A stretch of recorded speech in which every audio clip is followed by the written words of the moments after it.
يا رب بالمصطفى بلغ مقاصدنا واغفر لنا ما مضى يا واسع الكرم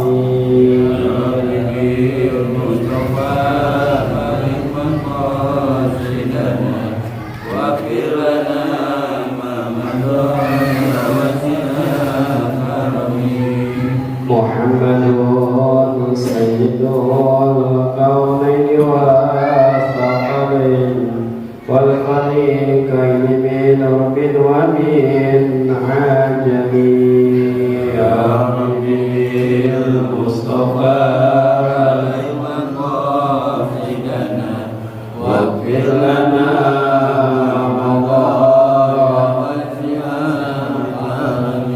نبينا فلا أحد أبر في قول لا منه ولا نعم يا ربي المصطفى سيدنا واغفر لنا ما مضى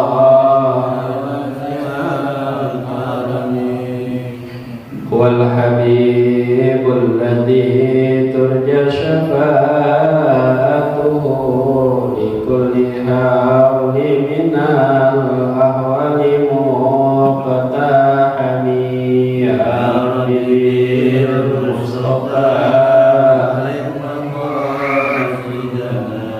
واغفر لنا ما مضى يا واسع الكرم. أعوذ بالله من الشيطان الرجيم. بسم الله الرحمن الرحيم. الحمد لله رب العالمين الرحمن الرحيم مالك يوم الدين إياك نعبد وإياك نستعين اهدنا الصراط المستقيم صراط الذين أنعمت عليهم غير المغضوب عليهم ولا الضالين.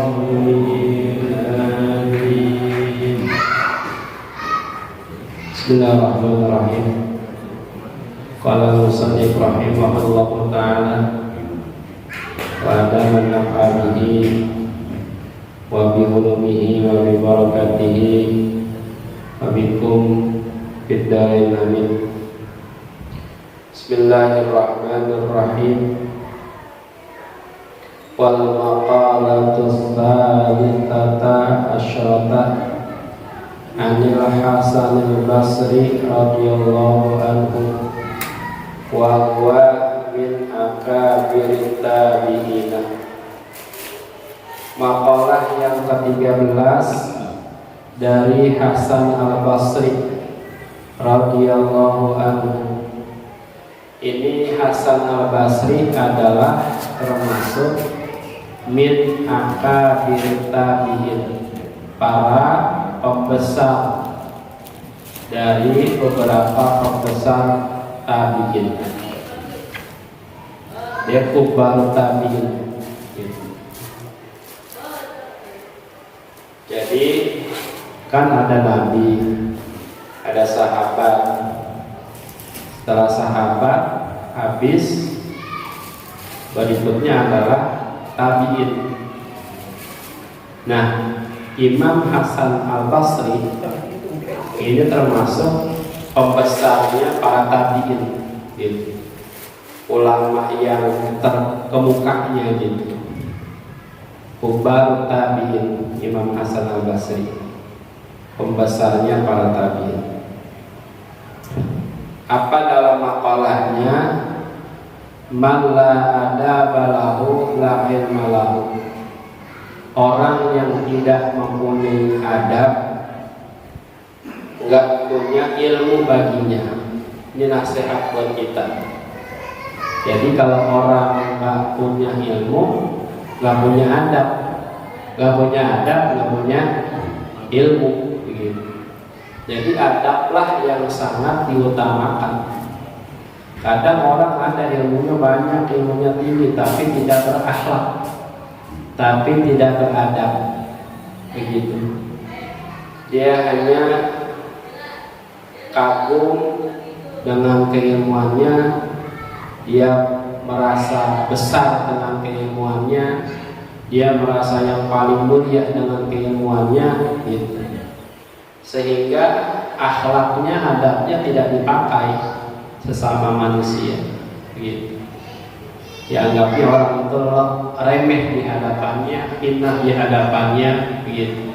Dia yang paling bisa, dia yang paling pintar, dia yang paling pandai, dia yang paling alim. Jangan kita seperti itu, ya. Jadi orang yang nggak punya adab, nggak punya ilmu baginya. Nah, di sini oleh Imam Nawawi, malah ada balahu, orang yang nggak punya adab baginya, ma'allahi ta'ala wa ma'al khalqi. Artinya orang yang nggak punya adab, ya, bersama Allah, nggak punya adab bersama makhluk, gitu. La ilma lahu, nggak punya ilmu baginya dia, yuqtadu bihi, yang dianggap dengannya, gitu. Jadi adab kepada Allah nggak ada, adab kepada sesama makhluk nggak ada, gitu. Nah, ini orang yang seperti ini berarti dia nggak punya ilmu. Walaupun mungkin di dirinya, di akal pikirannya ilmunya ada, tapi nggak dipakai, nggak diamalin ilmunya, gitu. Bagaimana sama manusia dalam bergaul, kan gitu ya, gitu. Sama Allah ya kita ada adabnya, gitu. Dalam kita tata cara sholat, kita menghadap Allah, begitu kan. Harus kita bersih, punya wudu, pakaiannya juga bersih, nggak ada najisnya. Tempat kita sholat juga aman dari najis, gitu. Kemudian kita sholat menghadap Allah harus rapi, tertutup aurat kita, gitu kan. Kan adab bersama Allah, begitu. Ketika kita sholat, ketika kita umrah atau haji juga sama kan. Ketika kita melaksanakan umrah atau haji, kita kan juga nggak boleh berkata-kata kotor, kita tidak boleh berantem, kita tidak boleh mencabut tanaman, atau kita mungkin mematikan binatang. Yang binatang itu tidak boleh kita matikan. Kan memang ada binatang-binatang yang memang harus kita sayangi, ya, seperti misalnya kucing, begitu. Binatang-binatang yang harus dihormati, gitu. Nanti ada memang binatang yang boleh kita bunuh, yang membahayakan, seperti itu. Kemudian ada kita sama makhluk, gitu kan. Gak boleh kita berkata yang menyakiti hati, itu. Gak boleh kita memperbuat kira-kira perbuatan kita yang menyinggung orang, begitu. Nah, ini kita diajarkan, ya, dari ucapannya Imam Hasan Al-Basri, seorang pembesar tabi'in ketika itu. Kita pakai adab, karena al-adab khairun minal imtithal. Adab itu artinya lebih kita menjunjung tinggi daripada, gitu kan, lebih baik daripada kita menjunjung tinggi perintah Allah, gitu kan, perintah. Jadi adab itu lebih baik daripada kita mengerjakan. Misalnya begini, ini Al-Quran. Ini Al-Quran kalau kita nggak baca kan nggak apa-apa, gitu. Tapi kalau Al-Qurannya kita lemparkan, Al-Quran kita injak, Al-Quran kita misalnya kita hinakan, gitu kan, itu kan berarti nanti jadi dosa, begitu. Nah, jadi al-adab khairun minal imtithal. Kita menjaga adab itu lebih baik daripada kita mengerjakan. Kalau kita nggak baca nggak apa-apa, kita nggak jadi dosa. Kita nggak baca Al-Quran, kita nggak laksanakan, gitu. Tapi kalau kita memelihara adab, kita jaga adab, malah itu justru kita lebih bagus, begitu. Jadi adab harus diutamakan. Makanya dahulu ada di dalam cerita Imam Abi Yazid Al-Bustami, Abi Yazid Al-Bustami ketika itu terdengar oleh beliau ada seorang yang wali katanya. wali, kemudian sampai ditelusuri oleh Imam Abi Yazid Al-Bustami, benar apakah dia wali begitu. Akhirnya ketika itu sampai dia bertemu di suatu masjid, dia telusuri karakter wali itu, akhlak wali itu, terus dia ikuti dari dalam masjid sampai dia keluar masjid tuh wali itu. Pas ketika itu wali itu keluar dari masjid, dia ikutin, ternyata wali itu yang dikenal orang katanya dia wali, dia berludah ke wali itu ke tembok masjid. Wali itu berludah ke tembok masjid begitu. Akhirnya pas ketika dilihat oleh Abi Yazid Al-Bustami, seorang ahli sufi ketika itu, dia tadinya mau belajar sama wali itu, karena wali itu tidak menjaga adab, akhirnya nggak jadi dia. Itu sekecil itu ya para ulama-ulama dahulu tuh. Ketika dia mau berguru, ketika dia mau mengaji, ketika dia mau menjadikan seorang guru uswah, dia teliti, dia telusuri. Sampai gara-gara cuma meludahkan ke tembok masjid, jadi gak jadi dia berguru. Gitu. Karena seorang guru itu, seorang wali itu tidak menjaga adab. Gitu. Karena masjid itu kan artinya ya rumah Allah yang sangat dimuliakan. Begitu. Yang harus kita jaga. Itu jadi ulama-ulama dahulu itu sangat apik sekali gitu. Untuk mencari hadis, satu hadis saja juga dia cari tuh perawi-perawi hadis yang dahulu pernah dengar hadis dari si fulan, dari Nabi misalnya begitu. Dia cari perawi hadis yang memang orangnya itu apik perbuatannya, perkataannya begitu. Kayak kita misalnya, kita kenal teman kita, sahabat kita, tiba-tiba dia ya misalnya jadi terpakai sama orang, ceramahin orang gitu kan. Kita lihat dia tahu, yang maksudnya kita tahu dia kartunya gimana, sehariannya begitu kan. Nah, begitu pun sama orang-orang terdahulu kayak gitu. Jadi dia cari, dia teliti gitu.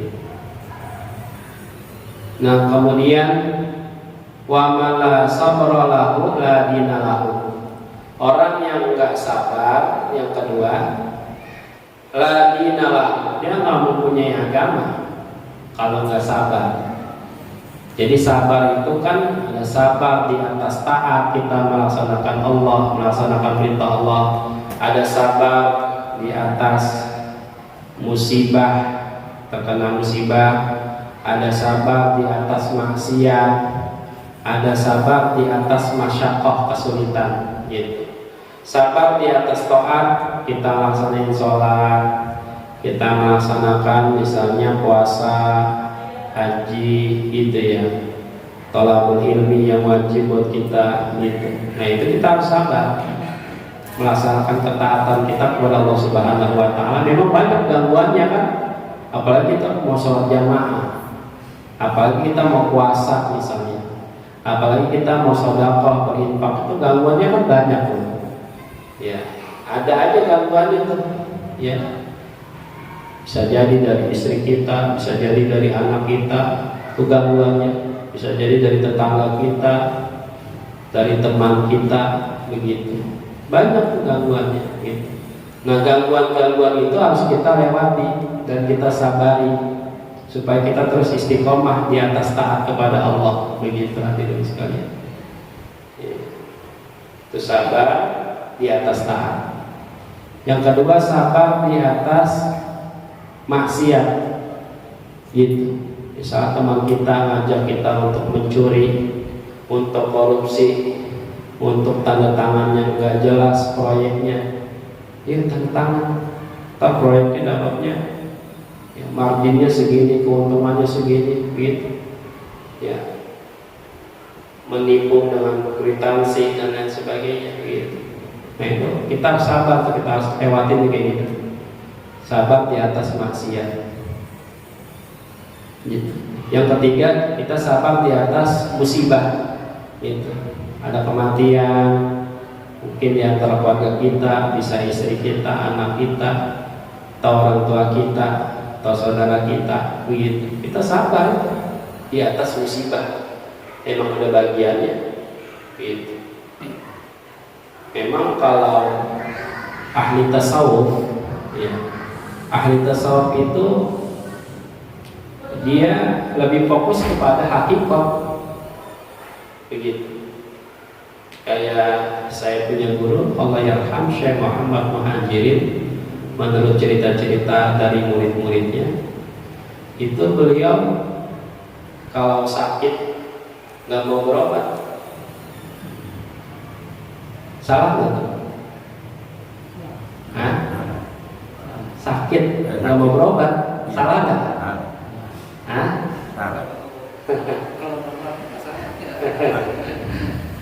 Itu makom kita, ya, salah. Tapi kalau beliau itu makomnya makom hakikat, ya. Sakit pemberian siapa? Allah, begitu. Jadi ya walaupun dia berobat, ini hanya kehendak anak-anaknya berobat, gitu. Itu bentuknya ikhtiar saja, begitu. Tapi kan nanti walaupun dia berobat, yang nyembuhin siapa pada hakikatnya? Allah juga, begitu. Tapi ini kebanyakan apa nggak berobat, jadi kita. Itu makomnya kita, ini. Iya, makomnya kita. Iya, gitu. Iya. Tapi kalau makomnya sudah tinggi, makanya kita ini kan diajarin dalam ilmu tasawuf sedikit-sedikit gitu. Kita ngambilnya ya sudah hakikat saja. Gitu. Iya. Allah kan musabbibul asbab. Allah yang apa ya, yang menyebabkan itu ya Allah semuanya, begitu. Jadi ikhtiar ya memang ikhtiar, begitu ya. Tapi kalau sudah makom para sufi yang tingkatnya tinggi itu seperti itu, kembalikan langsung kepada Allah. Karena nanti keyakinan, iman itu kan yakin. Iman apa? Yakin. Coba kalau kita nggak yakin iman kita nih, iman kan yakin. Kalau keyakinan kita kendor, kurang, bisa nggak dia masalin sholat? Nggak bisa. Datang nggak dia kira-kira ngaji? Nggak datang. Makanya kan iman orang itu kadang-kadang dia imannya lebih kuat, semangat tuh, ada ekspresinya tuh, gitu, ibadah terus. Tapi kalau imannya lagi lemah, iya, kendor, iya, malas, nggak dikerjain. Kadang ada iman juga lagi banyak imannya semangat. Misalnya kalau lagi banyak iman, tahajudnya 8 rakaat. Kalau lagi sedikit, imannya sedikit nih, 2 rakaat aja. Gitu. Dan juga keyakinan itu kadang begini. Kadang juga keyakinan, kalau lagi keyakinannya itu tersembunyi, enggak ditampakin, itu imannya juga berkurang. Gitu. Kadang kalau dia mau tampakin keimanannya, maka ibadahnya kualitasnya juga tinggi. Ini kita semua nih. Tadi kan sholat isya berjamaah. Ini kualitas keimanannya masing-masing beda-beda. Bang Inen, Pak Aceh, beda keimanannya tuh. Walaupun sama-sama sholat, begitu. Iya, pemisah keimanannya. Ya, itu beda sama imamat keimanannya. Ya, iya. Walaupun sama-sama apa? Sholat berjamaah isya tadi, beda. Iya. Kayak ini katanya pengajian kurang barang begitu itu. Iya. Nah itu gangguan kan? Sabar di atas taat. Iya. Lagi ngaji ada bola dia. Gitu kan. Nonton bola besok kan ngaji masih ada. Begitu. Iya. Nonton bola dulu deh bola. Nanggung ini besok mau habis bola. Gitu. Jangan kayak gitu. Jangan bola kita menangin ngaji dikalahin. Gitu. Jadi wa man la sabra lahu la dina lahu. orang nggak sabar nggak punya agama. Sabar di sini ala tahammulil balaya. Dia terkena musibah, bala, ujian, wa adal halqi, dia tersakiti sama makhluk, wa ala masyaqqati istinabil ma'asi, dia sulit ngejauhin maksiat, sulit banget.